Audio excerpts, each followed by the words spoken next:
এই দুনিয়ার মধ্যে একজন মেম্বার, চেয়ারম্যান, এমপি, মন্ত্রী, প্রধানমন্ত্রী, বিসিএসপি যার যার মতো চিন্তা করতে পারে। আমাদের চাইতে বড় নিয়ামত এই দুনিয়ার মধ্যে আর কেউ পায় নাই। কিন্তু আল্লাহ রাব্বুল আলামিন গোটা পৃথিবীর মানুষকে জানায়া দিলেন, বান্দারে শোনো, আমি বান্দা বান্দির জন্য যত নিয়ামত দান করলাম, যত সম্পদ দান করলাম, সমস্ত সম্পদের মধ্যে সর্বশ্রেষ্ঠ সম্পদ হলো আমার নাজিল করা কোরআন। জোরে বলেন সুবহানাল্লাহ। সুতরাং এই কোরআনুল কারীমের মাহফিলে বসে যদি আমি আপনাদের সামনে যদি উপস্থাপন করি কোরআন একটা ভাওতাবাজি কিতাব, এইটাকে আপনারা গ্রহণ করবেন? কথা বলেন। যদি আমি বলি কোরআন একটা ভাওতাবাজি কিতাব, এটাকে আপনারা গ্রহণ করবেন? আমরা আস্ত রাখবেন? যদি কোন দলের নেতা বলে কোরআন একটা ভাওতাবাজি কিতাব, সেই দলকে কি গ্রহণ করবেন? কথা বলেন। সেই নেতা, যেই নেতাই হোক, যেই দলেরই হোক, কোরআনের সঙ্গে বিগত 16 বছর যারা বেয়াদবি করেছে, আল্লাহ পাক তাদেরকে লাঞ্ছিত, বঞ্চিত, হেয় প্রতিপন্ন করে এই দেশ থেকে কুকুর বিড়ালের মতো তাড়িয়ে দিয়েছেন, ঠিক কিনা? সুতরাং কোরআনকে যারা ভাওতাবাজি কিতাব বলবে, আল্লাহ রাব্বুল আলামিন তাদেরকে গোটা জাতির সামনে ভাওতাবাজি বানায়া দিবেন, ঠিক কিনা?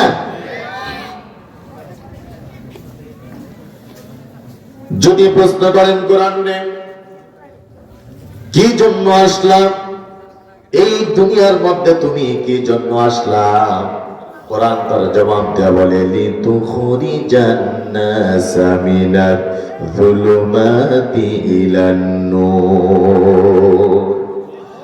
আল্লাহ পাক ডাকতে বলে, আমার বান্দা শোনো, এই কোরআনুল কারীম দুনিয়ার মধ্যে আসলো একটাই উদ্দেশ্য, একটাই লক্ষ্য, একটাই মিশন, একটাই ভিশন।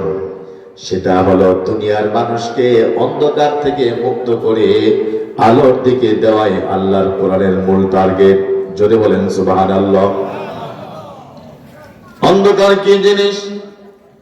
অন্ধকার হলো কার্ল মার্কসের মতবাদ, আব্রাহাম লিঙ্কনের মতবাদ, লেনিনের মতবাদ, ধর্মনিরপেক্ষ মতবাদ, জাতীয়তাবাদ। তাম পৃথিবীর মধ্যে মানব রচিত যত মতবাদ আছে সব হলো অন্ধকার, একমাত্র কোরআনুল কারীমটাই হলো আলো। কি বলেন? আলো। সুতরাং আপনারা আলোর দিকে থাকতে চান নাকি অন্ধকারে থাকতে চান? কোন দিকে? কোন দিকে? আলোর দিকে। এই আলোর দিকে যদি থাকতে চান, আল্লাহ রাব্বুল আলামিন তাদের সম্পর্কে বললেন, ফামান তাবিআ হুদায়া ফালা খাউফুন আলাইহিম ওয়ালা হুম ইয়াহজানুন। জোরে বলি আল্লাহু আকবার। একটু কি জোরে আল্লাহু আকবার বলা যাবে? না, এটা হলো না। আপনারা কি ঘুম ধরেছে? ঘুম ধরেছে নাকি ক্ষুধা লেগেছে? একটু জোরে বলতে হবে আল্লাহু আকবার। কারণ দীর্ঘ 16 বছর এই জালেমরা আমাদের মাথার মধ্যে, বুকের মধ্যে, পায়ের মধ্যে রাবার বুলেট, বিমান, কামান, রাইফেল দিয়ে আমাদের অন্তরটা কাঁপিয়ে দিয়েছিল। আজকের এই তাফসীরুল কোরআন মাহফিল থেকে দীপ্ত কণ্ঠে নারায়ে তাকবীর আল্লাহ নামের স্লোগান দিয়ে সমস্ত বাতিলের অন্তর কাঁপিয়ে দিতে চাই। কথা কোন ঠিক কিনা? লিল্লাহি তাকবীর, লিল্লাহি তাকবীর। কোরআন বলেন, আল্লাহ পাক বলেন, কোরআন দিয়ে যারা আহ্বান করবে তাদের চাইতে উত্তম কথা, তাদের চাইতে সুন্দর কথা তামাম পৃথিবীর জমিনের মধ্যে আর কোন মানুষের হতে পারে না।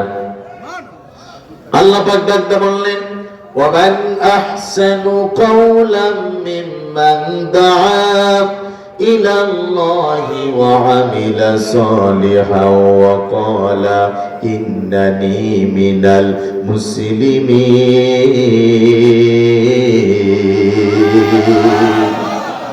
কার কথার চাইতে কার কথা উত্তম হতে পারে?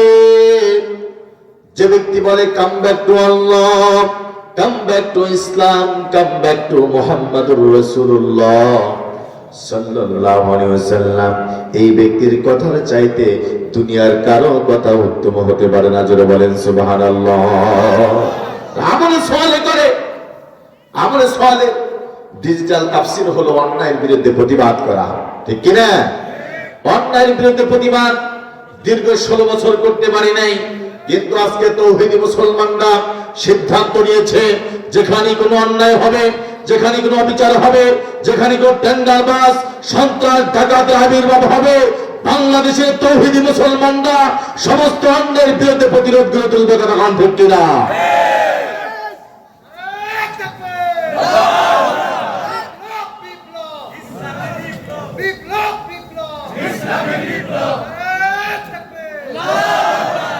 আর বলে আমি একজন মুসলমান। কি বলে? কথা বলেন, কি বলে? মুসলমান। হযরত ইব্রাহিম আলাইহিস সালামকে আল্লাহ রাব্বুল আলামিন সুন্দর করে ডাক দিয়ে বললেন, আসলিম, আত্মসমর্পণ করো, মাথা নত করো, সারেন্ডার করো। ইব্রাহিম আলাইহিস সালাম একবারের জন্য চিন্তা করলেন না কার সামনে মাথা নত করব, কিভাবে করব, না করলে কি হবে, করলে কি হবে, একবারের জন্য চিন্তা করলেন না। সঙ্গে সঙ্গে তিনি ঘোষণা করলেন, আসলামতু লিরাব্বিল আলামিন।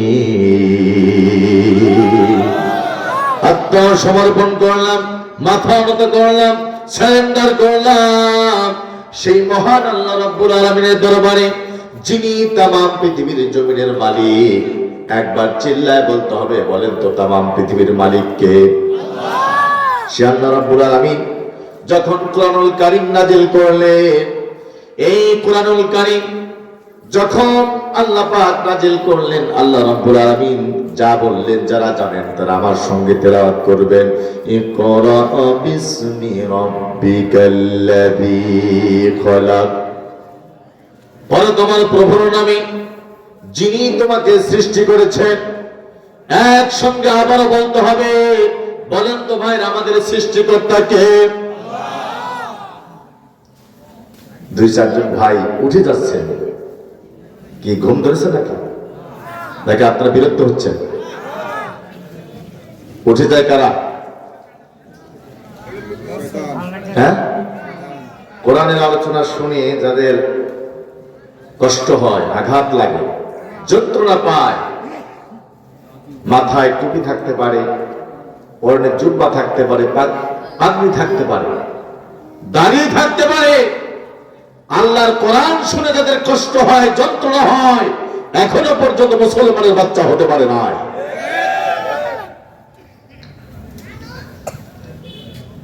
12:30, আমি তো বলছি আর আধা ঘন্টা সময় আছে, 12টা বেজে গেছে।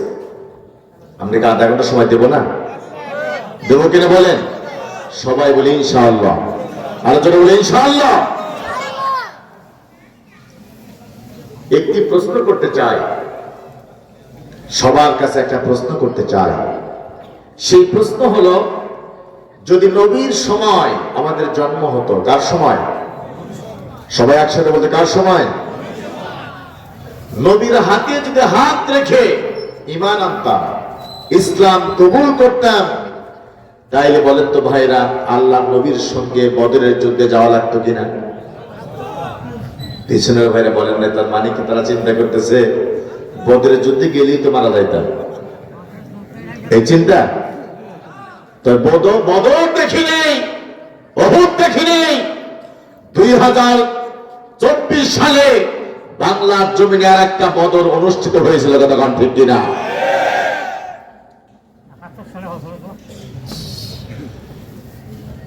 সেই বদরের যুদ্ধে আমরা কেন বদরের যুদ্ধে যাইতাম? ইসলামকে প্রতিষ্ঠিত করার জন্য, আল্লাহ দ্বীনের কালেমার পতাকা উড্ডীন করে দেওয়ার জন্য। সুতরাং বাংলাদেশে নতুন বাংলাদেশ পেয়েছি। এই বাংলাদেশ ইসলাম ছিল না, কোরআন ছিল না, আল্লাহর দ্বীন ছিল না। আগামীর বাংলাদেশে এই বাংলার জমিনে ইসলাম কায়েমের জন্য, আল্লাহর দ্বীন কায়েমের জন্য কারো মাথার মধ্যে বাড়ি দেওয়ার দরকার নাই, ঠ্যাং ভেঙে দেওয়ার দরকার নাই, হাত ভেঙে দেওয়ার দরকার নাই। আগামীর বাংলাদেশে আগামী নির্বাচনে ব্যালট যুদ্ধ আর সিল যুদ্ধের মাধ্যমে গোটা বাংলার জমিনে কালেমার পতাকা উড্ডীন করতে চাই। কারা কারা রাজি আছেন? তুই হাত তোলা লাগে দেখায় দেয়।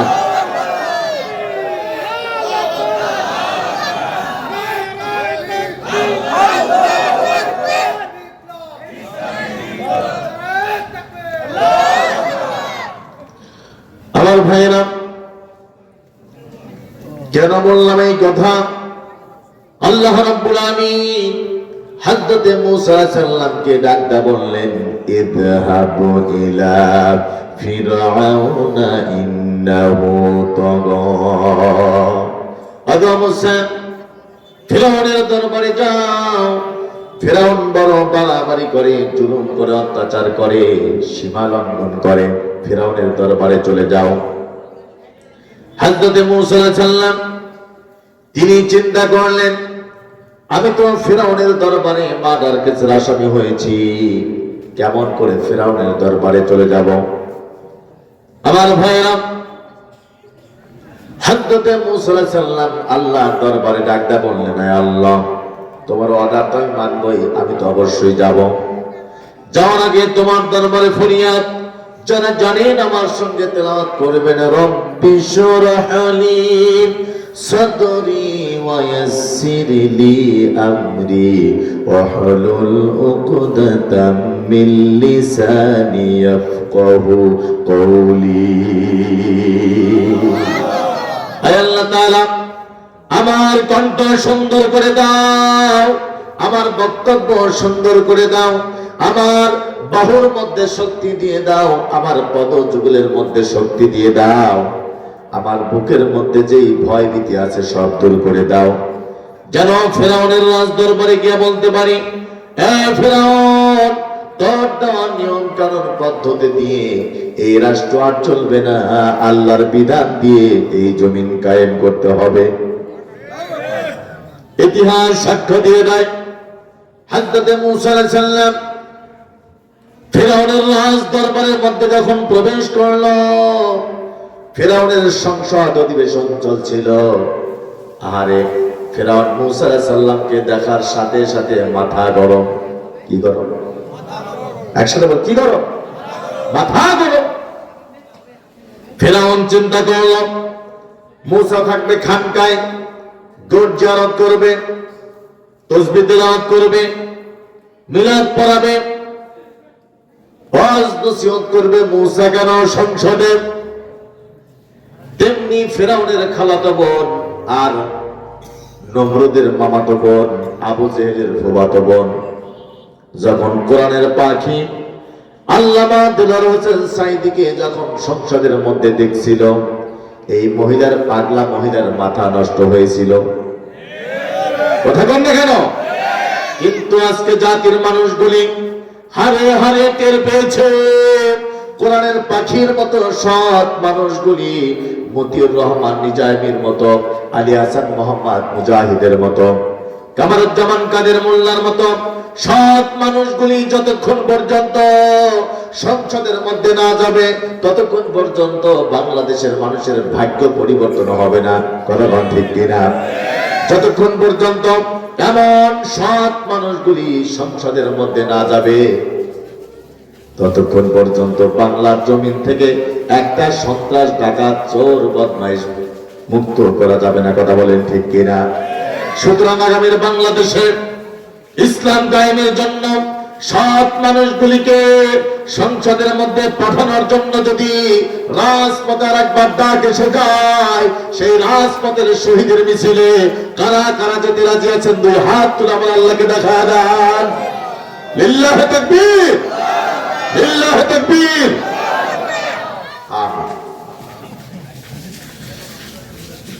অনেকে প্রশ্ন করে, হুজুর আপনারা বলবেন কোরআনের কথা, ইসলামের কথা, আপনারা ক্ষমতায় যাইতে চান কেন? অনেকে বলে কি বলে না? কেন বলেন? আমরা বলি এই কথাটা আমার রাসূল বলছিলেন আল্লাহর দরবারে। কার দরবারে? আল্লাহর দরবারে। যারা জানেন আমার সঙ্গে বলবেন, অকুরাব্বি আদখিলনি মুদখালা সিদকিন ওয়া আখরিজনি মুখরাজা সিদকিন ওয়াজআলনি মিন লাদুনকা সুলতানান নাসীরা। হে আল্লাহ তাআলা, রাষ্ট্রীয় ক্ষমতা দান করে দাও। কারণ হলো তাফসীর মাহফিল, ওয়াজ নসিহত দিয়ে বলেন তো একটা সন্ত্রাস বন্ধ করা গেছে, চুরি বন্ধ করা গেছে, খুন ধর্ষণ বন্ধ করা গেছে। আর কোরআনওয়ালা ইসলামওয়ালারা যদি ক্ষমতার মসনদে যায়, ওই পার্লামেন্ট থেকে ঘোষণা দিয়ে দিবে আজ থেকে বাংলার জমিনে আর কোনো সন্ত্রাস চলতে পারে না, আর কোনো সুদের কারবার চলবে না, আর কোনো ধর্ষণ চলতে পারবে না, আর কোনো বেশ্যাখানা চলতে পারবে না, আর কোনো মদ জুয়া চলতে পারবে না। বলেন তো, এই মানুষগুলি যদি ক্ষমতার মসনদে চলে যায়, তাইলে দেশের মধ্যে একটা সুন্দর সভ্য রাষ্ট্র গঠন হওয়া সম্ভব কিনা? সম্ভব কিনা? সম্ভব। আর আমরা বিগত সময় দেখেছি এই জালেমরা ক্ষমতার মসনদে বসে আমরা জিরো টলারেন্স করব। কি করব? Zero tolerance. সন্ত্রাস থাকবে না। নিজেই তো সন্ত্রাস, গডফাদার, নিজেই তো মদারু। রাতের বেলায় মদ পান করে গাছ কেবল ভাই সাইড দেন, কতক্ষণ দাঁড়ায় থাকবেন? এই ধরনের নেতা আমরা পাইছিলাম কিনা বলেন? পাইছিলাম। নিজেই সন্ত্রাসের গডফাদার, নিজেই সন্ত্রাস ডাকাতের গডফাদার। সেই বলে আমরা সন্ত্রাস মুক্ত বাংলাদেশ করতে চাই, দুর্নীতি মুক্ত বাংলাদেশ করতে চাই, কিন্তু নিজেরাই দুর্নীতির আখড়া তৈরি করছে। এজন্য আজকে বলতে চাই, কোরআনের মাহফিল দিয়ে যদি সামান্য উপকার না পান, লাভ আছে? আপনার মাধ্যমে ইসলাম প্রতিষ্ঠিত হবে আপনাকে নিয়ে, আর ইসলাম অথবা আপনাকে ছাড়া। ইসলাম প্রতিষ্ঠিত হবে আপনাকে নিয়ে অথবা আপনাকে ছাড়া, কিন্তু ইসলাম ছাড়া আপনি ব্যর্থ হয়ে যাবেন। ঠিক কিনা? এই কোরআন, এই কোরআনের নাজিল কথা কে? যারা বললেন না, একটু জোরে বলতে হবে, কে? আল্লাহ পাক। এই কোরআনকে মহব্বত করেন কে কে? হাত তোলেন তো। হাত নামান। বিশ্বাস করেন? এই কোরআন হাতে নিয়ে বলছি, আল্লাহি, আল্লাহ নামের কসম করে বললাম, কিয়ামতের দিন এই কোরআন ওয়ালা নবী আল্লাহর দরবারে এই দুনিয়ার কিছু মুমিনদের নামে মামলা দায়ের করবেন। কি করবেন? মামলা দায়ের। কি মামলা? আল্লাহ পাককে ডাক দেব, আল্লাহ এই কোরআনুল কারীমের জন্য তায়েফের ময়দানে আমার রক্ত ঝরেছে, উহুদের ময়দানে দাঁত মোবারক শহীদ হয়েছে। সাহাবী আবু তালিবের মধ্যে 3 বছর পরিমাণ জেলের মধ্যে বন্দী থেকেছি। হাজার হাজার সাহাবারা জীবন দিল, রক্ত দিল, শহীদ হয়ে গেল। আয় আল্লাহ তাআলা, আমার মৃত্যুর পরে এক শ্রেণীর মুনাফিক মার্কা মুসলমানরা নিজেরাও কোরআন মানে নাই, অপরকেও মানতে দেয় নাই। আয় আল্লাহ, তাদের বিরুদ্ধে আজকে আমি নবী মামলা দায়ের করলাম। একটা প্রশ্নের জবাব দিবেন, আমার নবী যদি কারো নামে মামলা দায়ের করে, সেই মামলাটা খারিজ করার মতো পিলার বলেন তো এই বাংলার জমিনে কেউ আছে? আল্লাহর কোরআন বলবেন, কোরআন সম্পর্কে আমার নবীজি ডাকদা বললেন, আল কোরআনু হুজ্জাতুল লাকা ওয়া আলাইক। কোরআনুল কারীম তোমার পক্ষে সাক্ষী দিবে অথবা বিপক্ষে সাক্ষী দিয়ে দিবে। আল্লাহ যেই বান্দা কোরআনের পক্ষে থাকে, এই কোরআন তার পক্ষে সাক্ষ্য দিয়ে দিবে। আর কোরআনুল কারীম কোরআনুল কারীমকে যারা মানতে চায় না, গ্রহণ করতে চায় না, কিয়ামতের দিন তাদের বিপক্ষে আল্লাহর কোরআনটা সাক্ষী দিয়ে দিবে। তাইলে বলেন তো ভাইরা, আল্লাহর কোরআন উভয় পক্ষকে চেনে কি চেনে না? যে বান্দা কোরআনের পক্ষে থাকবে তারেও চেনে, আবার যেই বান্দা বান্দি কোরআনের বিপক্ষে থাকে তাদেরকেও আল্লাহর কোরআন চেনে। যেরকম আল্লাহু আকবার। কোরআন আর নবী যদি কারণে মামলা দিয়ে দেয়, তার কি উপায় আছে? উপায় আছে? উপায় নেই।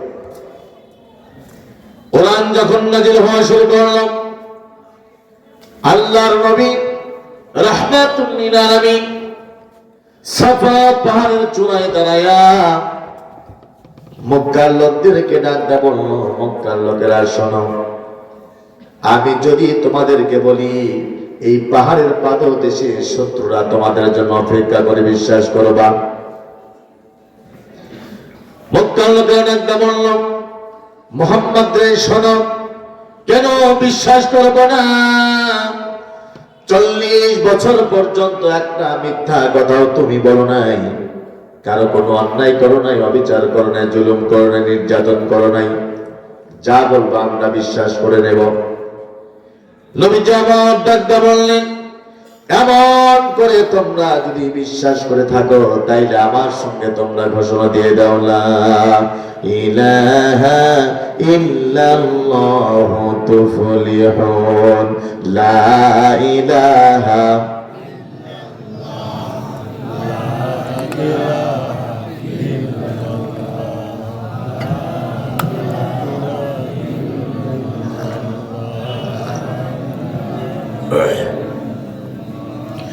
لا إله إلا الله محمد رسول الله।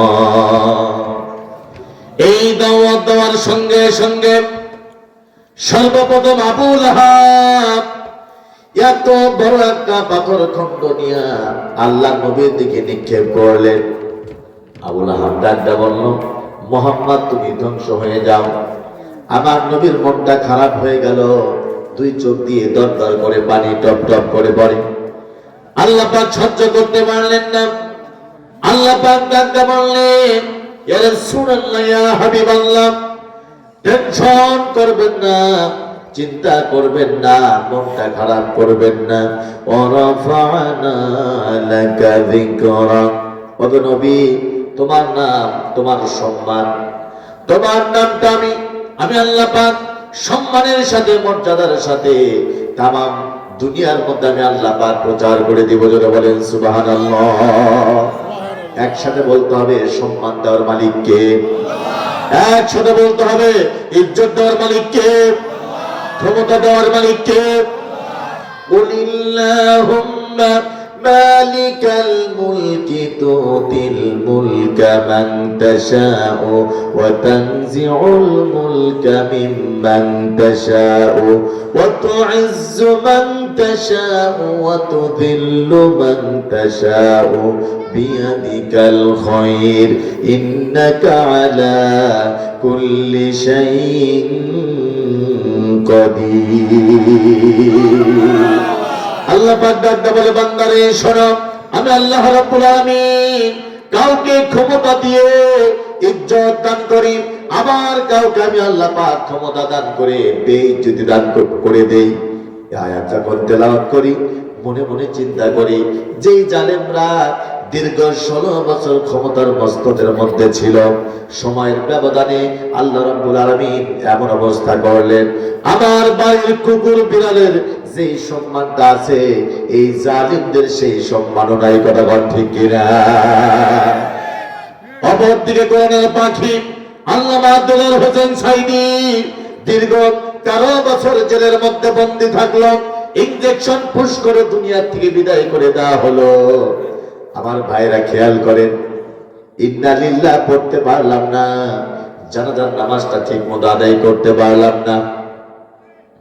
আল্লাহ পাক ডাকতে বলেন, আমার নবীর সঙ্গে ইসলামের সঙ্গে, কোরআনের সঙ্গে, হক্কানি আলেমদের সঙ্গে যারা বেয়াদবি করে, যারা দুশমনি করে, আল্লাহ পাক তাদের সম্পর্কে সার্টিফিকেট দিয়ে বললেন উতুল্লিম বা'দা যালিকা যানীম। ওরা হলো যারও সন্তান। এই কথাটা কার? এই কথাটা কার? আল্লাহ পাক। জায়েদ কারিমা আপনাদের সামনে আমি তেলাওয়াত করেছি, সূরা আনফাল 30 নম্বর আয়াত। এই আয়াতের শানে নজরুল সম্পর্কে আপনারা অনেকেই জানেন, আমি শুধু একটু মনে করে দেওয়ার জন্য বলবো। আবু জেহেল সরকার খুব ভালো সরকার, হ্যাঁ, বারবার দরকার। আবু জেহেল সরকার ইসলামকে নিষিদ্ধ করে দেওয়ার জন্য, কোরআনকে নিষিদ্ধ করে দেওয়ার জন্য দারুন নদওয়ার বৈঠকের আয়োজন করলো। এই বৈঠকের মধ্যে একজন প্রবীণ মুরব্বী, চুলগুলি পাকা, দাড়িগুলি পাকা, ভ্রুগুলি পাকা, এই বৈঠকের মধ্যে প্রবেশ করলো। কেউ তারে চেনে না।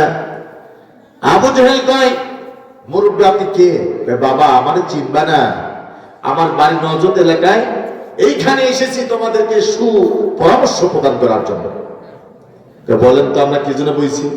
তোমরা ইসলাম আর মুহাম্মদকে নিষিদ্ধ করে দেওয়ার জন্য এখানে বসেছো। হ্যাঁ হ্যাঁ বসেন, আপনি আমাদেরই লোক।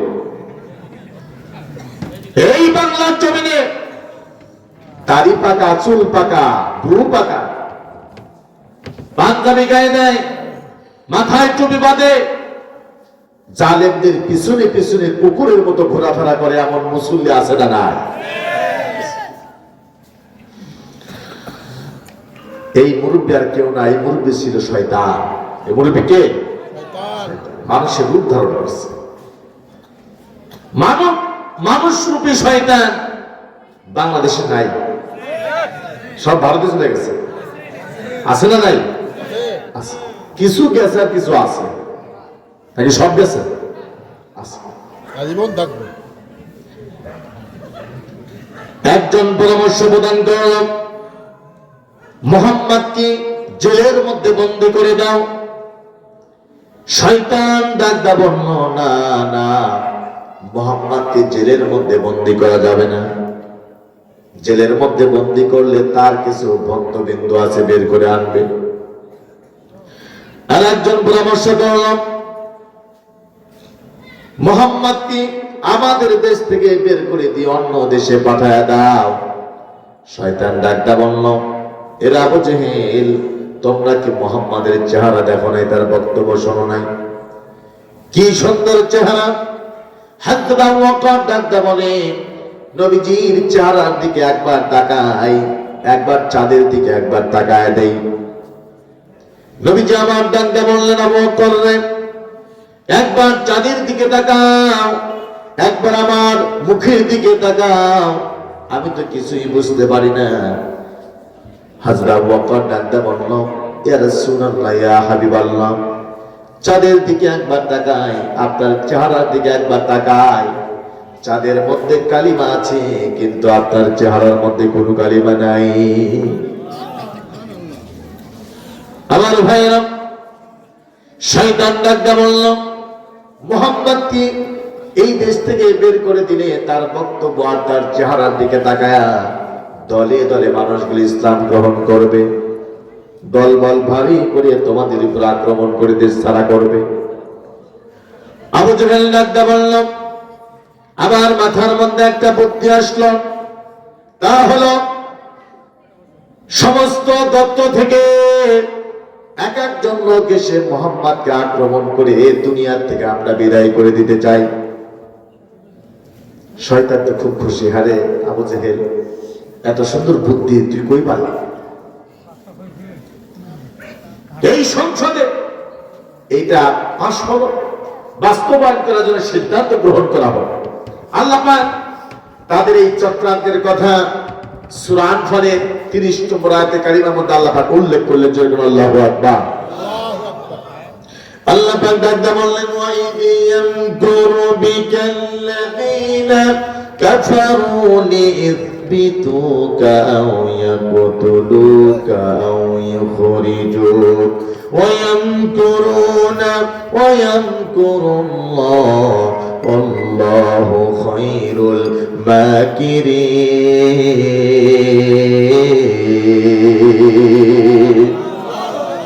আল্লাহ পাক ডাকতে বলেন দুনিয়ার কাফির বেঈমানগুলা চক্রান্ত করলো আমি আল্লাহ রাব্বুল আলামিন কৌশল অবলম্বন করলাম আল্লাহ পাক ডাকতে বলে আমার চাইতে উত্তম কৌশলী তামাম পৃথিবীর জমিনের মধ্যে আর কেউ নাই জোরে বলেন সুবহানাল্লাহ ওয়া মাকারু আল্লাহ ওয়াল্লাহু খায়রুল মাকিরিন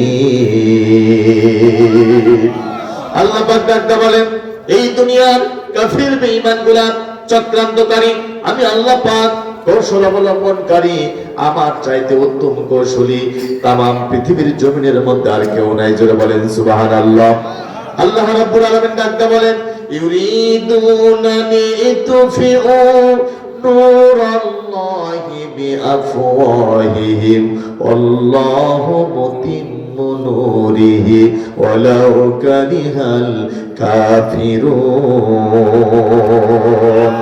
জোরে বলেন আল্লাহু আকবার আল্লাহ পাক ডাকতে বলেন এই দুনিয়ার কাফির বেঈমানেরা তাদের মুখের ফুৎকারে আমার নূর আমার আলোকে নিভিয়ে দিতে চায় কিন্তু আমি আল্লাহ রাব্বুল আলামিন আমার নূর আমার আলোকে আমি আল্লাহ পাক প্রজ্বলিত করবই আল্লাহ তো বললেন না প্রজ্বলিত করবই এই কথার মধ্যে লোভ আছে না নাই বিরাট লোভ বিরাট সত্য এতে কাফির বেঈমানেরা যতই অসন্তুষ্ট হোক না কেন কষ্ট পাক না কেন আমি আল্লাহ পাকে কিছুই যায় আসে এই বাংলাদেশ থেকে ইসলামকে নিষিদ্ধ করে দেওয়ার জন্য ইসলামী মূল্যবোধকে গলা টিপে হত্যা করে দেওয়ার জন্য 2013 সালে আন্তর্জাতিক অপরাধ ট্রাইব্যুনালের নাম করে ফাঁসির মঞ্চ তৈরি করা হলো আমার দেশের মধ্যে মুজাহিদদেরকে ফাঁসির মঞ্চে ঝুলিয়ে দেওয়া হলো কতক্ষণ ঠিক কিনা ওই ফাঁসির মঞ্চ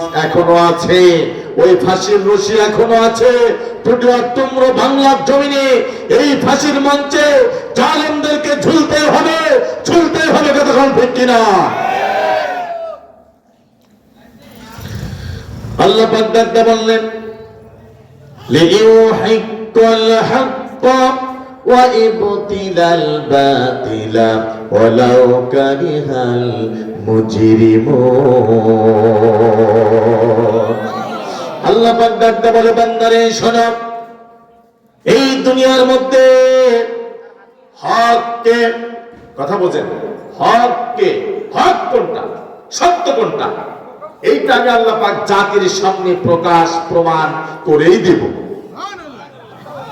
সুবহানাল্লাহ বললেন না হক কোনটা সত্য কোনটা সঠিক কোনটা মানবতার মুক্তিকামী কারা কারা মানুষের কল্যাণ চায় কারা শুধু দেয় নেয় না কথা কয় না কারা শুধু দিয়ে যায় সারা জীবন শুধু দিয়ে যায় কখনোই নেয় না এইটা আমি আল্লাহ রাব্বুল আলামিন আমার ফরমান আমার নির্দেশ আমার অর্ডার অনুযায়ী গোটা জাতির সামনে আমি আল্লাহ পাক প্রমাণ করবই যাদেরকে 71 সাল থেকে শুধু বলা হলো মানবতা বিরোধী যুদ্ধ অপরাধী যাদেরকে বলা হলো আজকে গোটা জাতির সামনে প্রমাণ হয়েছে তাদের চাইতে বড় মানবতার ফেরিওয়ালা এই বাংলার জমিনে আর কেউ নাই কথা বলেন ঠিক কিনা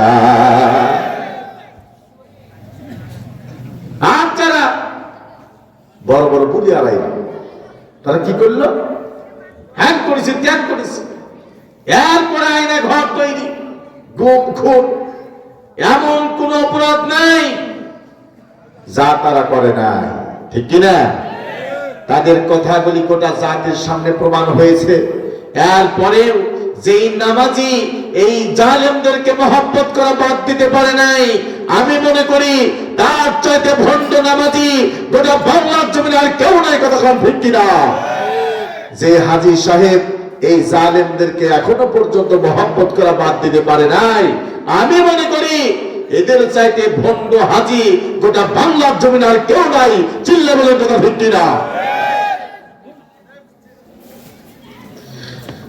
তার মানে হলো সময় কিন্তু শেষ, আর 3 মিনিট আছে।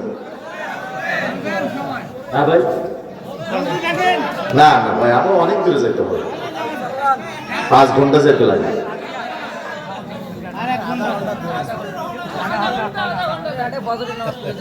কি করে আর 1/2 ঘন্টা? এই একজন যদি ওঠে তাহলে কিন্তু আর কেউ বলবো না। এই ভাই, মুরব্বী মুরব্বী,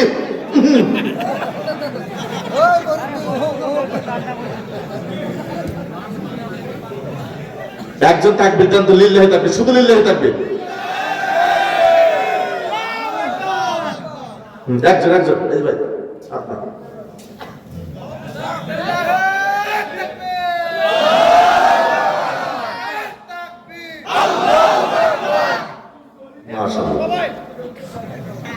এই অবিবাহিত কারা হাত তোলো তো, অবিবাহিত যারা। হ্যাঁ, এখন বিবাহিত অবিবাহিত খেলা। এই অবিবাহিত যারা আছো, তোমরা তো ফেল করো, তাহলে বিয়ে করাবো না। আপনি যদি কিন্তু কারাবাস করেন, এখন তাকবীর দিবা যারা অবিবাহিত, আর বিবাহিত যারা আছে তারা চুপ থাকবো। অবিবাহিত রেডি, বিয়ে যদি করতে চাও পাস করতে হবে, মানে ফার্স্ট হতে হবে। লিল্লাহি তাকবীর। এই তাকবীরে কি বিয়ে করেন যাবেন? আপনি বলেন। হ্যাঁ, এবার চান্স। লিল্লাহি তাকবীর। বিয়ে করার লাগবেই, জীবন থাকা যায়। এখন তোমরা চুপ, দেখি আমাদের সেই শক্তি এখনো আছে না নাই। তোমরা চুপ, বিবাহিত যারা আছে একবার তাকবীর হবে, লিল্লাহি তাকবীর। যুবকেরা তোমরাই কও, কারা পারছে? সবাই মিলে একবার লিল্লাহি তাকবীর। আল কোরআনের আলো, লিল্লাহি তাকবীর। একদিন আবু জেহেলের সঙ্গে আমার নবীর সাক্ষাৎ হয়ে গেল। কি হয়ে গেল? রাস্তার মধ্যে নবীজি ডাকতে বললেন, চাচারে আপনারে কিছু আমি হাদিয়া তোফা দিব। এবার আবু জেহেল ডাকতে বলে, মুহাম্মদ কি দিবে দিয়ে দাও। আমার নবীজি ডাকতে বললেন, না না, এই জায়গায় দেওয়া যাবে না, বাড়ির মধ্যে যাইতে হবে। আবু জেহেল বাড়িতে নিয়ে গেল। বাড়িতে নেওয়ার পরে দরজা বন্ধ করে দেওয়া হলো, গেট বন্ধ করে দেওয়া হলো। বললেন, দাও, কি হাদিয়া দিবা দাও, হাতের মধ্যে দাও। আমার নবী বললেন, না না, হাতের মধ্যে দেওয়া যাবে না। একটা ব্যাগ দিলেন, কয় ব্যাগের মধ্যেও দেওয়া যাবে না। আবু জেহেল কয়, হাতের মধ্যেও দিবা না, ব্যাগের মধ্যেও দিবা না, কার মধ্যে দিবা?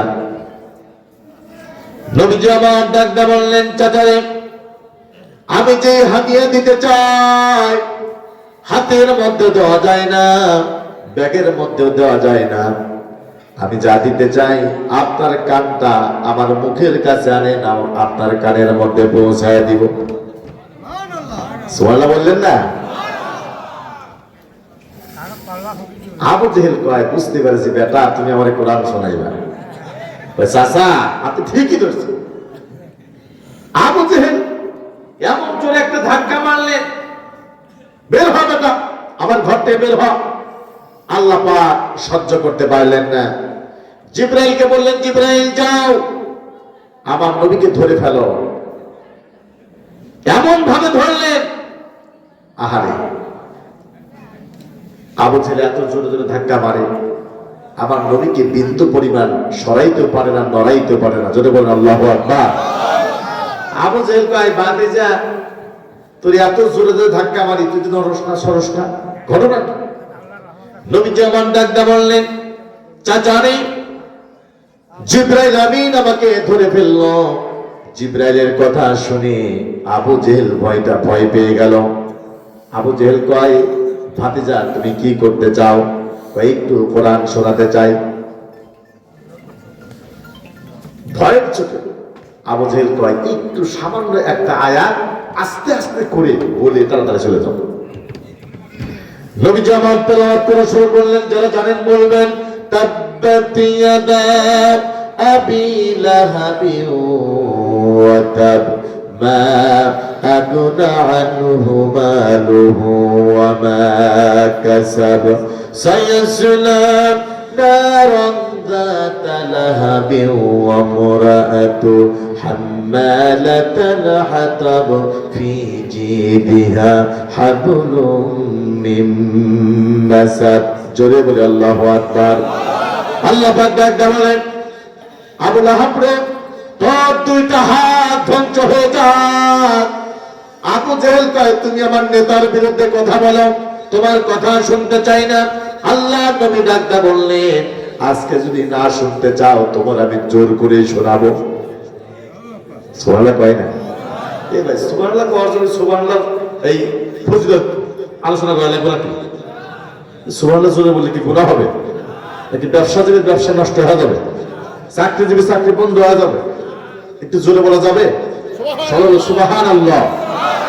নবীজি আমার ডাকদা বললেন, আল্লাহর কোন গোলাম যদি একবার বলে সুবহানাল্লাহ, সাত আকাশ এবং সাত জমিনের মধ্যে যত ফাঁকা জায়গা আছে সমস্ত ফাঁকা জায়গাগুলা পূরণ করার জন্য যত নেকির দরকার আল্লাহ রাব্বুল আলামিন অত পরিমাণ নেকি তার আমলনামায় দিয়ে দেয়। আর একটা হলো লা ইলাহা ইল্লাল্লাহ। আমার নবীজি ডাকদা বললেন, আল্লাহর কোন গোলাম যদি একবার বলে লা ইলাহা ইল্লাল্লাহ, সাত আকাশ এবং সাত জমিনের মধ্যে যত জড় পদার্থ আছে, পাহাড় পর্বত নদী নালা খাল বিল মহাসমুদ্র চন্দ্র সূর্য গ্রহ নক্ষত্র সমস্ত বস্তু যদি একটি পাল্লার মধ্যে রেখে দেওয়া যায়, অপর পাল্লায় যদি কালেমাটা রেখে দেওয়া যায়, সমস্ত বস্তুর চাইতে কালেমার ওজনটাই ভারী হয়ে যাবে।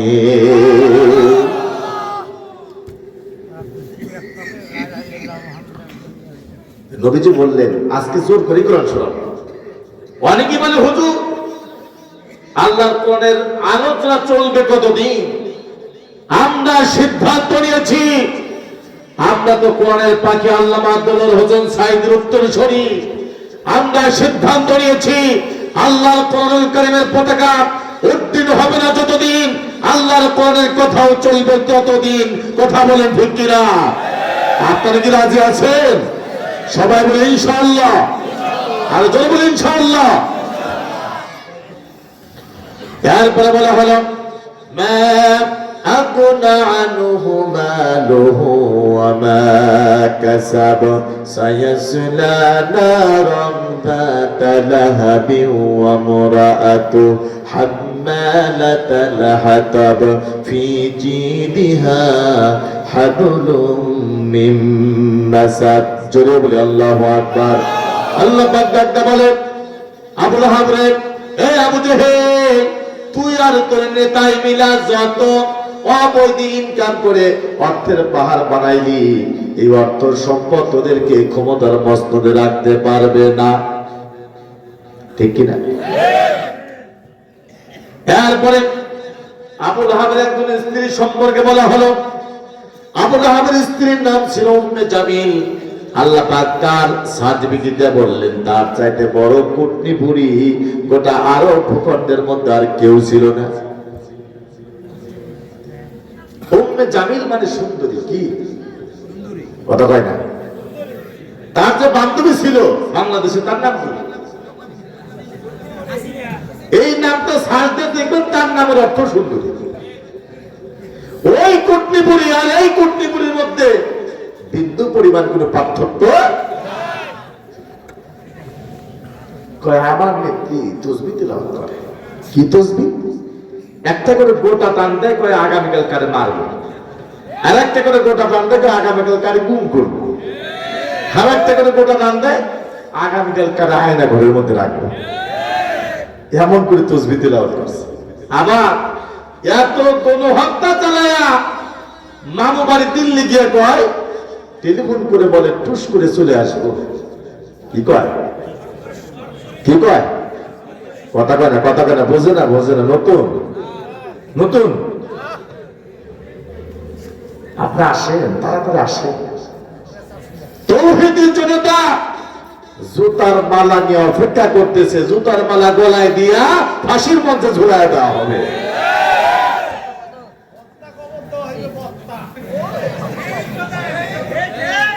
আলহামদুলিল্লাহ। এই জমিন কোরআনের পাখির জমিন, এই জমিন শাহজালালের জমিন, সামাদ্দুলের জমিন। এই জমিনে অতীতে আমরা ভুল ভ্রান্তি করেছি, ভবিষ্যতে কোন জালেমের জন্য 1 ইঞ্চি জমিন আমরা ছেড়ে দেব না।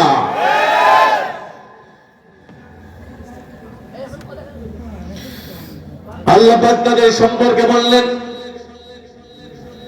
ঈমানদারদের সম্পর্কে বললেন, ওয়ালা তাহিনু ওয়ালা তাহজানু ওয়া আনতুমুল আ'লাউনা ইন কুনতুম মুমিনিন। হতাশ হয় না, চিন্তা করো না, টেনশন করো না, বিজয় তোমাদেরই হবে। আল্লাহ পাক কয় না, যদি তোমরা মুমিন হয়ে থাকো, ওয়া কানা হাক্কান আলাইনা নাসরুল মুমিনিন। এই দুনিয়ার মুমিন বান্দারা, মুমিন বান্দিরা যদি কোনো মুসিবতের মধ্যে পড়ে যায়, বিপদের মধ্যে পড়ে যায়, ওই মুমিন বান্দা বান্দিকে সাহায্য করা আমি আল্লাহ রাব্বুল আলামিনের জন্য ওয়াজিব হয়ে যায়। তার মানে হলো, একটা জঙ্গলের মধ্যে একটা বাঘ একটা গাভীকে আক্রমণ করলো। এই গাভীটা বাঁচার জন্য প্রাণপণে দৌড় দিল, কিন্তু বলেন তো ভাইরা, বাঘের সঙ্গে কি গাভীটা পারবে? এই ভাই হ্যাঁ, একটা মানে 2 নম্বর, 3 নম্বর, কয় নাম্বার? 3 নম্বর জান নাকি আপনারা? হুজুর 3 নম্বর তো বুঝি না। বিড়ি খাওয়া বিড়ির নেশায় আবার এখান থেকে উঠে যায়। বাঘ কি করলো বলেন তো? আপনারা শুনতেছেন না ঘুমাইতেছেন? বাঘ কি করলো? গাভীকে কি করলো? আক্রমণ করলো। গাভীটা এমন দৌড় দিল, কিন্তু বাঘের সঙ্গে গাভী কি দৌড়ে পারবে? এই গরুটা গাভীটা একটা পুকুরের মধ্যে লাফ দিল। পুকুরের মধ্যে ছিল না কোনো পানি, ছিল শুধু কাদা মাটি। কি মাটি? ভেতর কাদা। ভেতর কাদা বোঝেন? মানে ডাবলে আর ওঠে না, এরকম কাদাকে বাঁচেন কোন দিন? এই ভেতর কাদার মধ্যে গাভী যখন পড়ে গেল, বুক পর্যন্ত টেপে গেল, আর উঠতে পারে না, নড়াচড়া করতে পারে না। যত নড়াচড়া করে ততই দাবে। বাঘও লাফ দিল ধরার জন্য, গাভীর কাছে পড়ে গেল, বাঘও এটকে গেল। বাঘ গাভীকে ডাকটা বলল, ব্যাককেল গরু, বেকুব গরু, লাভ দেওয়ার কোন জায়গা পালি না, এমন জায়গায় লাভ দিলি তুইও মরলি, আমারও মারলি। কথা বোঝেন নাই? এমন জায়গায় লাভ দিলি, তুইও মরলি, আমারও মারলি। এই গরুটা ডাকটা বলল, এরে বাঘ, আমি বেকুব না, আমি ব্যাককিল না, তুই ব্যাককিল। তোর বাপ ব্যাককিল, তোর 14 গোষ্ঠী ব্যাককিল। মানে হলো, আমার একজন মালিক রয়েছে, আমার মালিক আমারে খুঁজতে খুঁজতে পরন্ত বিকাল বেলা আমারে বের করবে, কিন্তু আমার কাছে যখন তোরে পাইবে পিটায়া পিটায়া দুনিয়া ছাড়া করবে। একটা প্রশ্ন করতে চাই, বাংলাদেশের নির্যাতিত মাজলুম মুমিন মুসলমানরা বলেন তো, মালিক মানছিল কারে? একসাথে হৃদয় থেকে, প্রাণ থেকে আকাশ বাতাস মুখরিত করে বলেন, মুমিন মুসলমানরা মালিক মানছিল কারে? সে আল্লাহ রাব্বুল আলামিন। পরন্ত বিকাল বেলা এই মাজলুম মুসলমানদেরকে রক্ষা করলেন। আর একটা প্রশ্ন করতে চাই, বলেন তো, এই জালেমরা মালিক বানাইছিল কারে?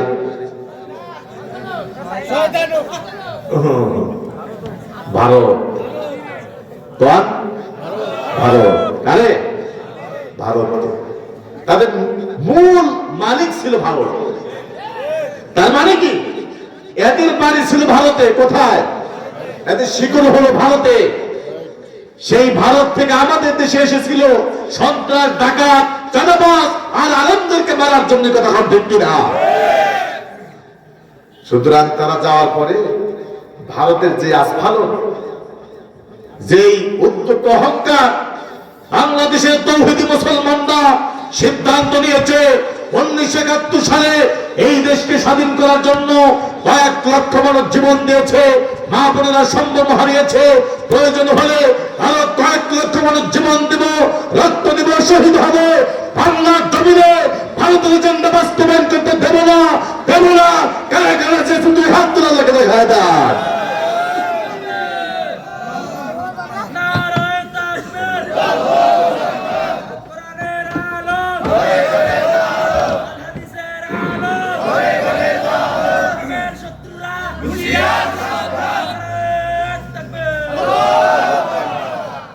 তুমি মিসওয়াক করা ফজিলত জানো, খাবার শেষে মিষ্টি মুখের হাদিসটাও জানো। শুধু হক কথাটা উচ্চ স্বরে বলতে পারো না, অন্যায় দেখে বারুদ হয়ে জ্বলতে পারো না। কেমন মুসলমান তুমি একটু ভাবো না, কেমন তোমার ঈমান একটু বলো না।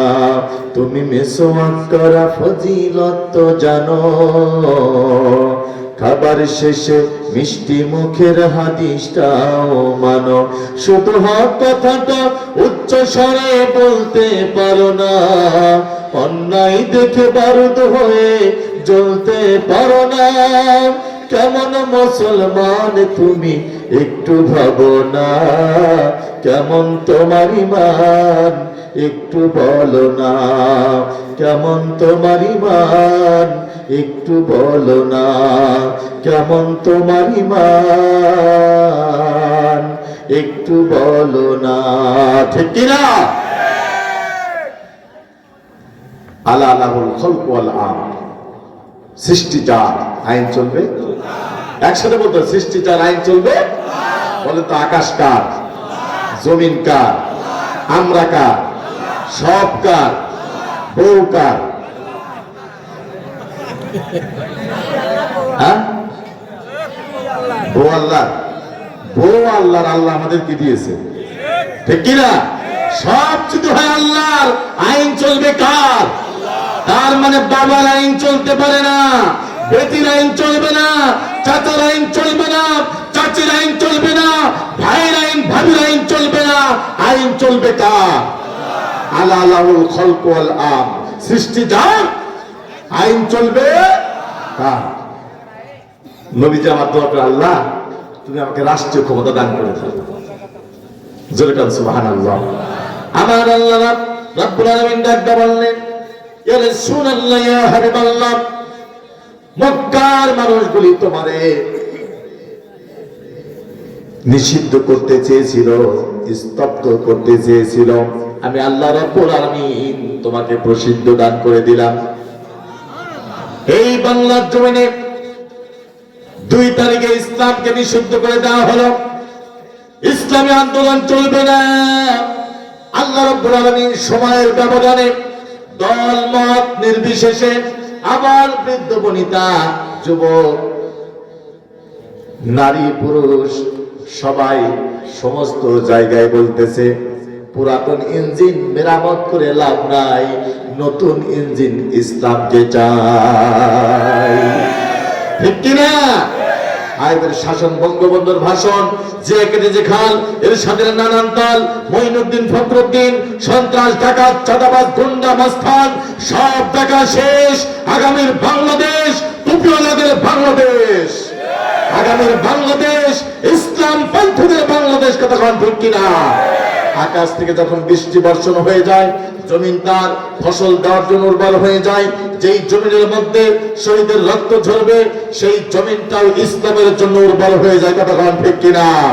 আমার জমিনের মধ্যে হক্কানি আলেমদের রক্ত ঝরেছে, আমার জমিনের মধ্যে ছাত্র জনতার রক্ত ঝরেছে। সুতরাং 56,000 বর্গ মাইল টেকনাফ থেকে তেতুলিয়া, রূপসা থেকে পাথরিয়া, সুন্দরবন থেকে বান্দরবান পর্যন্ত এমন কোন জায়গা থাকবে না যেই জায়গায় আল্লাহর কোরআনুল কারীমের পতাকা পথ পথ করে উড়বে কথা কোন ঠিক কিনা? আপনাকে এমন পরিবেশ চাই কি চাই না? চাই কি চাই না? সবাই বলে ইনশাআল্লাহ, আরো জোর বলে ইনশাআল্লাহ। ছোট্ট একটি হাদিস বলে শেষ করব। সেটা হলো, যদি কোনো বান্দা বান্দি জানে এই ব্যক্তি ইসলাম বিদ্বেষী, কোরআন বিদ্বেষী, আল্লাহ বিদ্বেষী, ইসলাম চাই না, কোরআন চাই না, আল্লাহ বিন চাই না, জানে, এমন ব্যক্তিকে যদি সমর্থন করে, তার হাতকে শক্তিশালী করার জন্য যদি তার পিছনে যায়, রাসূল বললেন ফাকাদ খরাজা মিনাল ইসলাম, সে যেন ইসলাম থেকে বের হয়ে গেল। কি হয়ে গেল? একটা ভোট, ভোটের চাইতে আমানত গোটা পৃথিবী বিক্রি করে একটা ভোটের মূল্য হতে পারে না। কারণ একটা ভোটের মাধ্যমে একজন সুন্দর ভালো মানুষ চেয়ারে বসতে পারে, আর একটা ভোটের মাধ্যমে একটা জালেম চেয়ারে বসতে পারে। ঠিক কিনা? শুধু নামাজ পড়ে, রোজা রাখেন, হজ করেন, যাকাত দেন, কোরআন শোনেন, আর জালেমকে ভোট দিয়ে নির্বাচিত করেন। ওই জালেম যত অন্যায় করবে, অবিচার করবে, এই দিকে এসে ভোট দিয়ে নামাজ পড়তেছে, আর ওই গুনাহগুলি অটোমেটিক আপনার আমলনামায় চলে আসতেছে। তাহলে কি উপায় আছে? আপনার নিজের গুনাহ নিয়ে তো আল্লাহর দরবারে পার পাবেন না। নেতা খেতার গুনাহ যদি আমার কপালে আসে, উপায় আছে? এই জন্য যে কয় আইরে তার কাছে যাইরে, এই মতবাদে মুসলমান চলতে পারে না। ঠিক কিনা? মুসলমান চলবে আজকের এই কোরআনুল কারীমের মাহফিল থেকে একটা দীপ্ত কণ্ঠে শপথ নিয়ে আমরা বাড়িতে যাব, আমি আপনাদের সঙ্গে একটা স্লোগান মিলাবো, কোরআন আছে যেখানে, আওয়াজ হলো না, কোরআন আছে যেখানে, কোরআন নাই যেখানে, কোরআন আছে যেই দলে, কোরআন নাই যেই দলে। রাজি আসিনি? রাজি আছি? সবাই বলে ইনশাআল্লাহ। কারণ কোরআনের পক্ষে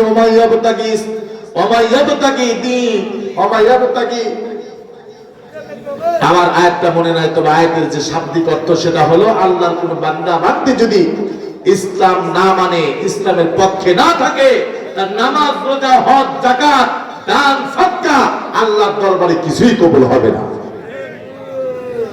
আমরা কি ইসলামের পক্ষে থাকবো নাকি বিপক্ষে থাকবো? সবাই বলে ইনশাআল্লাহ।